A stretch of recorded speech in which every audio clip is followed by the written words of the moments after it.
अरे इस जंगल के सभी जानवर कहाँ गए भाई? लगता है आज मुझे यहाँ कोई शिकार नहीं मिलेगा। आज मुझे इंसानों की बस्ती में ही जाना पड़ेगा। और वो जंगली सुअर इंसानों की बस्ती में जाने लगा। रास्ते में ही उसे बहुत सुंदर सब्जियों का खेत दिखाई दिया। अरे वाह, इस खेत में तो बहुत सुंदर सब्जियां लगी हैं और इनकी खुशबू भी बड़ी सुंदर है। चलो आज यहीं पेट भरता हूँ।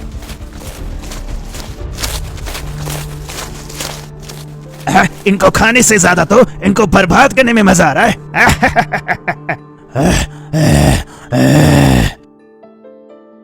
हे भगवान, क्यों मुझ गरीब से इतनी परीक्षा ले रहा है?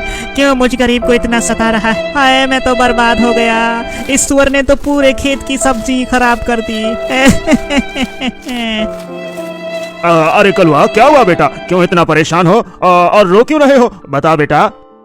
सब कुछ तो आपके सामने ही है काका। अब बचा ही क्या है जिससे मेरे घर की रोटी चलती थी? आज वो सब खत्म हो गया।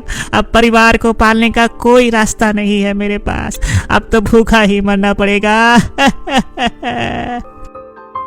परेशान मत हो बेटा, ये सब उस दुष्ट जंगली सुअर ने किया है और ये इस गांव की एक नई समस्या है। आज तेरे खेत की फसल खाई है तो कल किसी और की खाएगा। और फिर सुअर को तो जैसे चस्का ही लग गया। वो हर दिन रात होते ही किसानों की फसल खाता और पूरी फसल खराब कर देता। वाह, क्या बात है! कुछ दिनों से तो खाने की कोई फिक्र ही नहीं करना पड़ता है। वाह! इस तरह सभी किसान जंगली सुअर से परेशान होके गांव के सरपंच के पास गए। अरे क्या हुआ भाई? आज अचानक पंचायत में बुलाया है? सब ठीक तो है ना?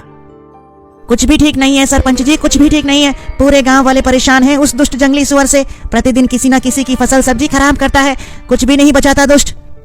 हाँ सरपंच जी, हम सभी बहुत परेशान हैं। जल्दी से जल्दी उसे पकड़ो, नहीं तो वह सुअर पूरा गांव ही खत्म कर देगा। ठीक है, आज रात हम खुद खेतों में जाएंगे और इस जंगली सुअर को पकड़ेंगे। और कलवा, तुम भी हमारे साथ चलोगे? ठीक है? ठीक है सरपंच जी, मैं तैयार हूँ।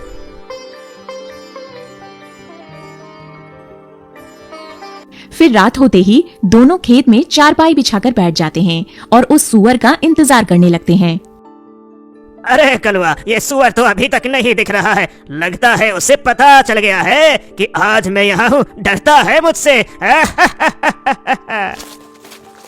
लो सरपंच जी, वो देखो, वो आ रहा है। शायद वही सुअर है। अरे अरे बाप रे बाप, कितना खतरनाक सुअर है! ये तो किसी राक्षस से कम नहीं लगता। आज हम जिंदा नहीं बचने वाले। भाग कलवा, ये सरपंच देख लेगा इसको। अरे ये कलवा तो डरकर भाग गया, लेकिन मैं इसे जरूर पकड़ूंगा। फिर सरपंच उस सुअर के सामने आ जाता है। अरे ये सुअर तो डर ही नहीं रहा। और सुअर उससे डरने के बजाय सरपंच के ही पीछे पड़ जाता है और उसे भगा देता है। वो सुअर साधारण सुअर नहीं है, वो बहुत ही खतरनाक जानवर है। इसे कोई साधारण इंसान नहीं पकड़ सकता। इसके लिए हमें राज्य के राजा जी के पास ही जाना होगा शिकायत करने। फिर सरपंच और सभी किसान राजा जी के पास जाते हैं। क्या हुआ सरपंच? और सभी लोग यहाँ ठीक तो हैं? फिर सरपंच ने राजा को पूरी कहानी बताई। मंत्री जी, पूरे राज्य में घोषणा कर दो कि जो भी व्यक्ति उस सुअर को पकड़कर मेरे पास लेकर आएगा, जिंदा या मुर्दा, उसे 100 स्वर्ण मुद्राएं दी जाएंगी हमारी तरफ से। जाओ। जी महाराज, जैसा आप कहें। सुनो सुनो सुनो, जो भी व्यक्ति उस जंगली सुअर को पकड़ेगा उसे राजा की तरफ से 100 स्वर्ण मुद्राएं इनाम में दी जाएंगी। सुनो सुनो सुनो। क्या हुआ मंत्री जी, अभी तक कोई भी व्यक्ति आया क्यों नहीं है? लगता है आपने पूरे राज्य में घोषणा नहीं की है। नहीं महाराज, मैंने खुद सेवक और सेना के साथ जाकर पूरे राज्य में घोषणा कराई थी। लगता है वो जंगली सुअर बहुत खतरनाक है, इस वजह से कोई भी व्यक्ति अपनी जान जोखिम में नहीं डालना चाहता। बड़ी गंभीर समस्या है ये तो। अब क्या करूं? ऐसे तो ये दुष्ट सुअर पूरे राज्य की फसल खाकर पूरे खेत खाली कर देगा। क्यों ना पड़ोसी राज्य के राजा विक्रम के दोनों राजकुमारों के सामने ये प्रस्ताव रखूं, जिनको हमारी राजकुमारी ने विवाह करने से इनकार कर दिया था। ये सही रहेगा। मंत्री जी जाओ, पड़ोसी राज्य के राजा विक्रम के दोनों पुत्रों को ये सूचना दिला दो कि जो भी राजकुमार उस जंगली सुअर को पकड़कर लेकर आएगा, जिंदा या मुर्दा, उस राजकुमार से मैं अपनी पुत्री का विवाह कर दूंगा।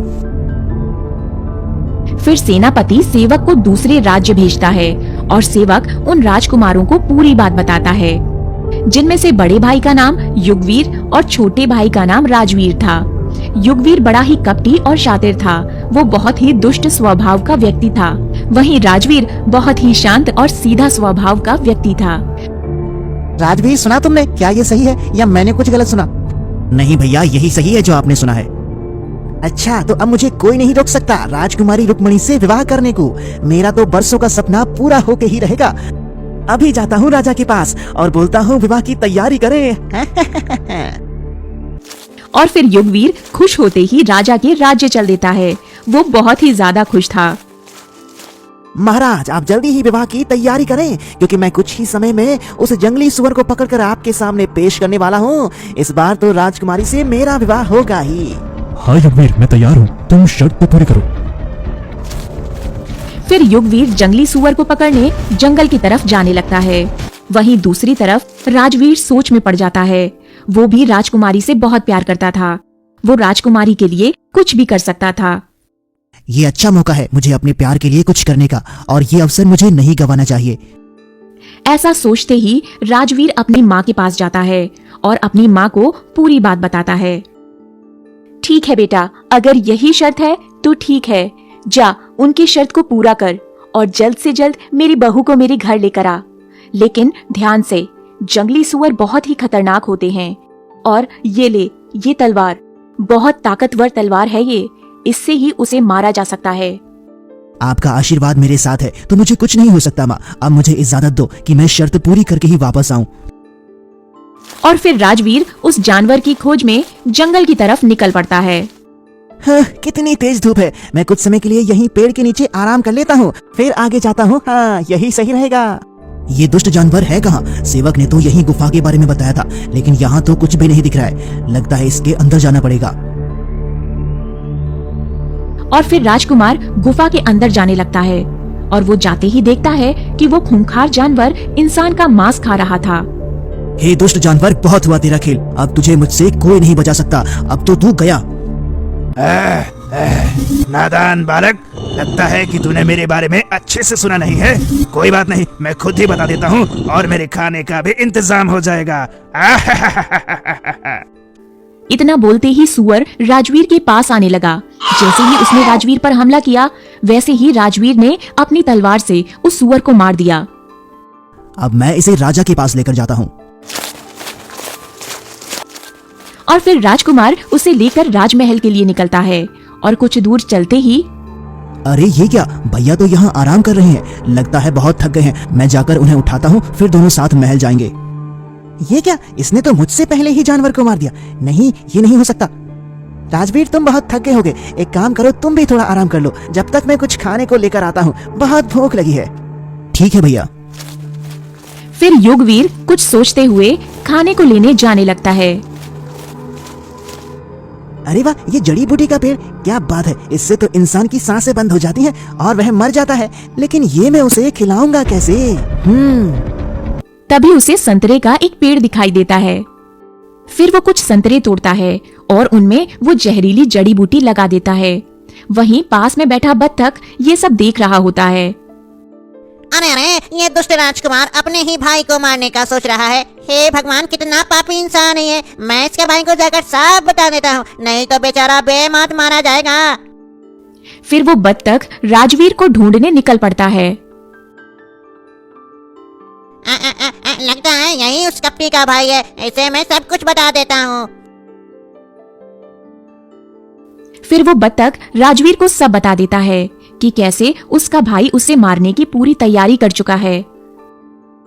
अच्छा ये बात है, मेरे पीछे मेरे ही बड़े भाई साजिश रच रहे थे, लेकिन मैं उन्हें इसमें कामयाब नहीं होने दूंगा। आने दो उन्हें। और फिर कुछ समय बाद युगवीर फल लेकर वहाँ आ जाता है। लो राजवीर, ये फल खा लो, भूख मिट जाएगी। फिर साथ चलते हैं महल में। लो भैया, आप भी खा लो, आपको भी भूख लगी होगी ना। नहीं भाई, मैंने वहीं पेड़ के पास ही बैठकर बहुत सारे फल खाए हैं। मेरा तो पेट भरा हुआ है और नहीं खा सकता। तू खा ले भाई, बहुत स्वादिष्ट फल हैं। फिर राजवीर सारे फल खा लेता है। भैया ये कैसे फल हैं? इन्हें खाने से मुझे चक्कर क्यों आने लगे हैं? हे भगवान, लगता है उस जहरीली जड़ी बूटी का असर होने लगा। अब मेरे रास्ते का कांटा साफ हो जाएगा। रुक्मणी, मैं आ रहा हूँ तुमसे विवाह करने के लिए। अब मैं इसे कहीं छिपा देता हूँ। और फिर इतना बोलते ही वो राजवीर को पेड़ों के पीछे छुपा देता है और वहां से उस जानवर को उठाकर निकल पड़ता है। महाराज, ये रहा आपका शिकार और आपकी शर्त भी पूरी हुई, लेकिन अभी तक आपने विवाह की तैयारी नहीं की। क्या हुआ महाराज, आप अपनी शर्त से मुकर तो नहीं गए? नहीं युगवीर, ऐसा नहीं है। अभी हमने अपने राज दरबार के राज पंडित से विवाह के मुहूर्त के बारे में पूछा तो उन्होंने हमें बताया कि अभी 3 दिनों तक मुहूर्त नहीं है विवाह का। इस वजह से ये विवाह 3 दिन बाद होगा।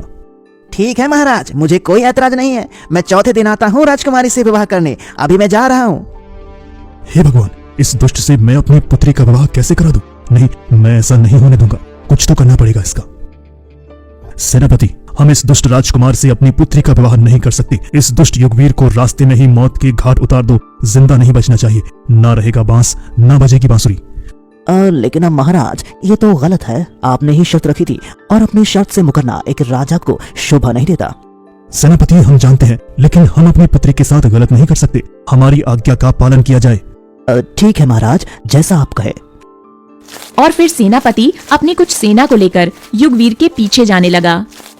कुछ दूर चलते ही युगवीर सेनापति को मिल जाता है और युगवीर सेनापति को देखते ही सोचता है, लगता है विवाह का मुहूर्त आ गया है। इस वजह से सेनापति जी मुझे लेने आ रहे हैं। युवराज, मुझे राजकुमारी ने भेजा है और कहा है कि अगर आप मुझे युद्ध में हरा देंगे तो ही वो आपसे विवाह करेंगे। तो ठीक है, फिर मैं राजकुमारी के लिए कुछ भी कर सकता हूँ। फिर ये तो छोटा सा युद्ध ही है। इतना बोलते ही सेनापति और युगवीर के बीच भीषण युद्ध शुरू हो जाता है। युगवीर सेनापति को अपनी चालाकी से मार देता है। आज तक भला कोई जीता है मुझसे जो ये जीतेगा? मैं अपने राज्य को जाता हूँ। यहाँ राजा परेशान थे और सोच रहे थे, इस दुष्ट ने तो सेनापति को भी मार दिया। लगता है भगवान ने मेरी पुत्री की किस्मत में यही दुष्ट पति के रूप में लिखा है। अब क्या करूं मैं? ऐसे ही 3 दिन गुजर जाते हैं और फिर चौथे दिन युगवीर सभा में आता है। क्या हुआ महाराज, मुझे तो विवाह की कोई तैयारी दिख ही नहीं रही है। यहाँ तो ऐसा लग रहा है जैसे किसी का देहांत हो गया है। नहीं मंत्री जी, पूरे राज्य में घोषणा करा दो कि आज हमारी पुत्री का विवाह समारोह है और सभी राज्य के लोगों को आमंत्रित होना है। हम अपनी पुत्री का विवाह धूमधाम से करेंगे। मंत्री सेवक के साथ राज्य में घोषणा करने चला जाता है। सुनो सुनो सुनो, आज हमारी राजकुमारी का विवाह समारोह है और महाराज जी ने सभी को विवाह में आमंत्रित किया है। सुनो सुनो सुनो। क्या आज राजकुमारी का विवाह उस दुष्ट के साथ होना है? ये बताई। लेकिन मैंने उन फल को गले में रखा था और युगवीर के वहां से जाते ही मैंने वो फल निकाल दिए थे, जिससे मुझे कुछ नहीं हुआ और मैं जिंदा हूँ। और इसकी सच्चाई सबके सामने लाने के लिए ही सही समय की प्रतीक्षा करने लगा और आज वो समय आ गया है। सरी को इस युगवीर को अभी के अभी फांसी दे दो, क्योंकि इसने हमारे साथ बहुत बड़ा धोखा किया है। नहीं महाराज, छोड़ दो इसे। इसने जो भी किया हो, लेकिन है तो मेरा ही भाई। माफ कर दो इसे। मेरे भाई, मैंने तेरे लिए कितना बुरा सोचा, लेकिन तू अभी भी मुझे बचा रहा है। हो सके तो माफ कर देना मेरे भाई, माफ कर देना। आज हम अपनी पुत्री का विवाह राजवीर के साथ खुशी खुशी करेंगे और एक राज्य का राजा भी बनाते हैं। फिर उसी मंडप में राजवीर और रुक्मणी का विवाह कराया जाता है और सभी खुश होकर विवाह का आनंद लेते हैं। प्रिय दर्शकों, अगर आपको ये कहानी अच्छी लगी हो तो वीडियो को लाइक करके कमेंट में हमें जरूर बताइए कि कहानी कैसी लगी